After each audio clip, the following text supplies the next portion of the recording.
नमस्कार साथियों, स्वागत है आपका अपने YouTube चैनल स्टडी विद एवी में।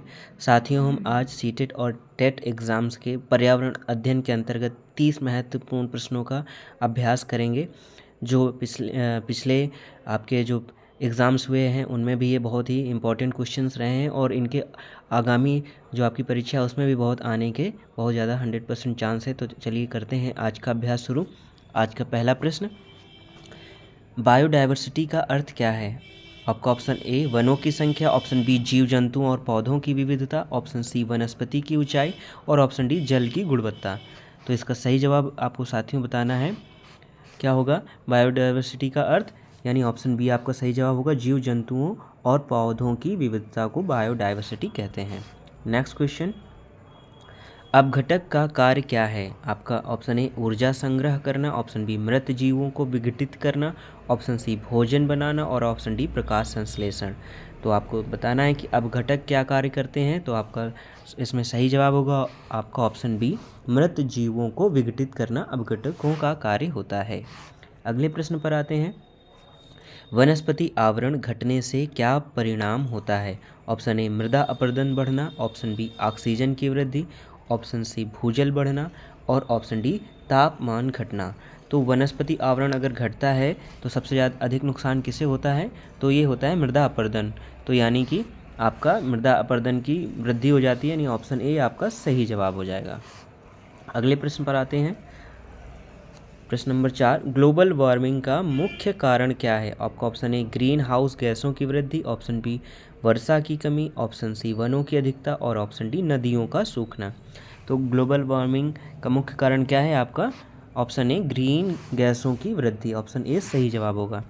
नेक्स्ट क्वेश्चन, साथियों आपको ये वीडियो कैसा लग रहा है? अगर आपको वीडियो अच्छा लग रहा हो तो इसे लाइक कर दें और चैनल को सब्सक्राइब कर लें और बेल आइकन को प्रेस कर लें, जिससे समय समय पर आपको अच्छे वीडियो के नोटिफिकेशन मिलते रहें और आपकी अभ्यास इसी तरह से निरंतर चलता रहे, जो आपकी परीक्षा में 100% आपको दिलाएं अंक।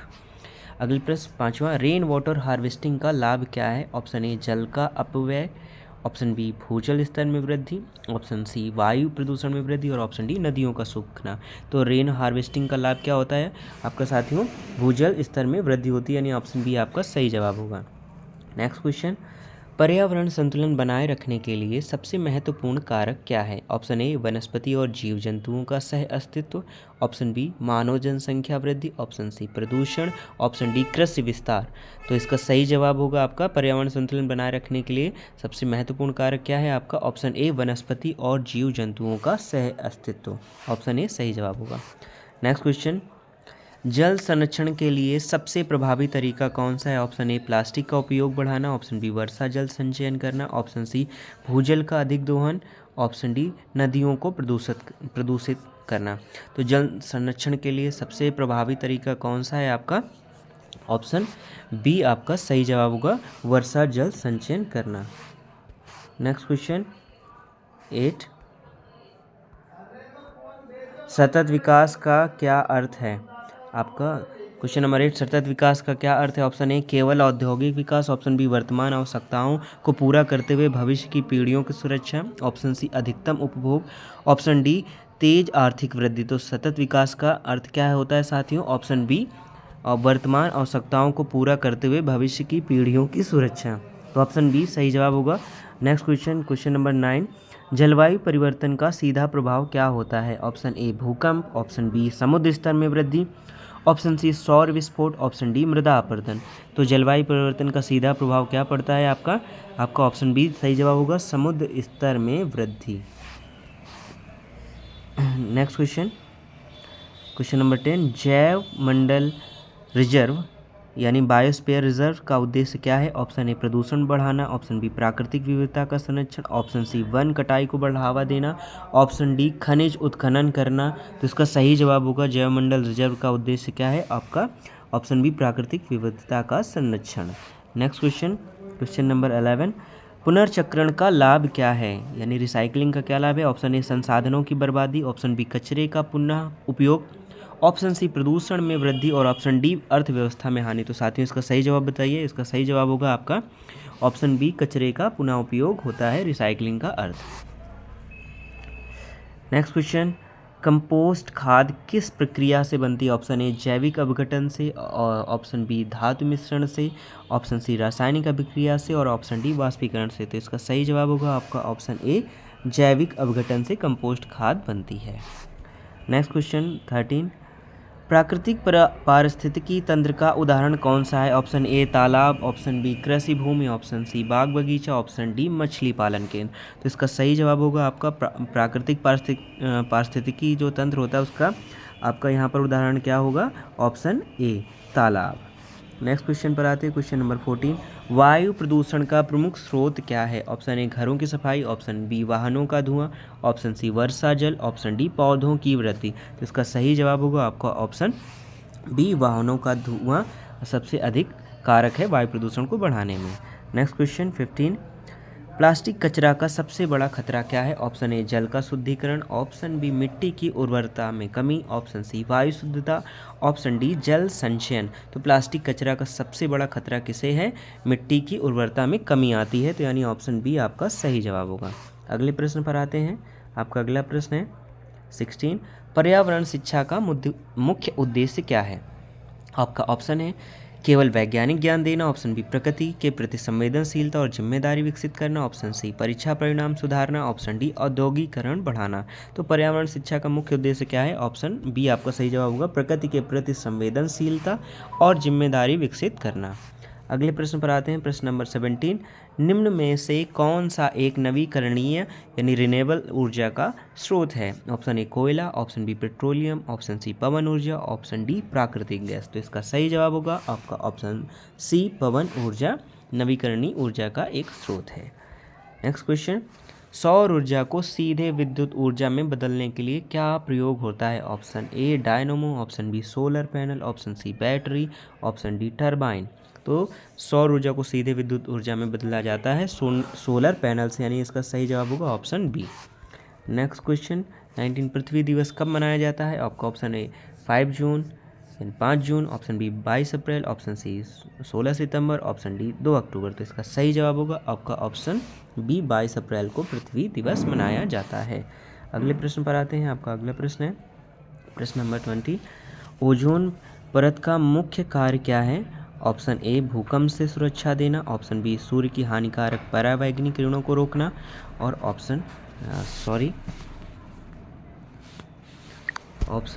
सी वर्षा कराना, ऑप्शन डी कार्बन डाइऑक्साइड को कम करना। तो आपका इसमें सही जवाब होगा ओजोन परत का मुख्य कार्य क्या होता है? सूर्य की हानिकारक पराबैंगनी किरणों को रोकना, यानी ऑप्शन बी आपका सही जवाब होगा। नेक्स्ट क्वेश्चन पर आते हैं, क्वेश्चन नंबर 21, इको टूरिज्म का मुख्य उद्देश्य क्या है? ऑप्शन ए आर्थिक लाभ, ऑप्शन बी पर्यावरण संरक्षण के साथ पर्यटन, और ऑप्शन सी वनों की कटाई, और ऑप्शन डी खनन गतिविधियां बढ़ाना। तो इसका सही जवाब होगा आपका ऑप्शन बी पर्यावरण संरक्षण के साथ साथ पर्यटन को भी बढ़ावा देना इको टूरिज्म का मुख्य उद्देश्य होता है। अगले प्रश्न पर आते हैं, ग्रीन हाउस प्रभाव किस गैस से अधिक प्रभावित होता है? Option A oxygen, option B carbon dioxide, option C helium, option D nitrogen. तो ग्रीन हाउस प्रभाव किस गैस से अधिक प्रभावित होता है? आपका ऑप्शन बी सही जवाब होगा कार्बन डाइऑक्साइड से सबसे अधिक प्रभावित होता है। अगले प्रश्न पर आते हैं, रेड डाटा बुक में क्या दर्ज किया जाता है? ऑप्शन ए लुप्त प्राय प्रजातियां, ऑप्शन बी सभी जीव जंतु, ऑप्शन सी जल स्रोत, ऑप्शन डी खनिज पदार्थ। इसका सही जवाब होगा आपका ऑप्शन ए लुप्त प्राय प्रजातियां रेड डाटा बुक में दर्ज की जाती हैं। अगले प्रश्न पर आते हैं, प्रश्न नंबर 24, फोटोसिंथेसिस में कौन सी गैस उपयोग होती है? Option A oxygen, option B carbon dioxide, option C nitrogen, option D methane. तो बताइए साथियों, फोटोसिंथेसिस में कौन सी गैस उपयोग होती है? ये होती है आपका ऑप्शन बी कार्बन डाइऑक्साइड, क्योंकि कार्बन डाइऑक्साइड गैस ही पौधे ग्रहण करते हैं और ऑक्सीजन गैस छोड़ते हैं। तो अगले प्रश्न पर आते हैं, आपका 25 नंबर, किसी क्षेत्र में बार बार आने वाली बाढ़ का मुख्य कारण क्या हो सकता है? ऑप्शन ए भारी वर्षा और वनों की कटाई, ऑप्शन बी तेज हवाएं, ऑप्शन सी कम तापमान, ऑप्शन डी जमीन का कठोर होना। तो इसका सही जवाब होगा आपका ऑप्शन ए भारी वर्षा और वनों की कटाई। अगले प्रश्न पर आते हैं, प्रश्न नंबर 26, गंगा एक्शन प्लान कब शुरू किया गया था? तो इसका सही जवाब है option A 1985, option B 1995, option C 1975, option D 2005।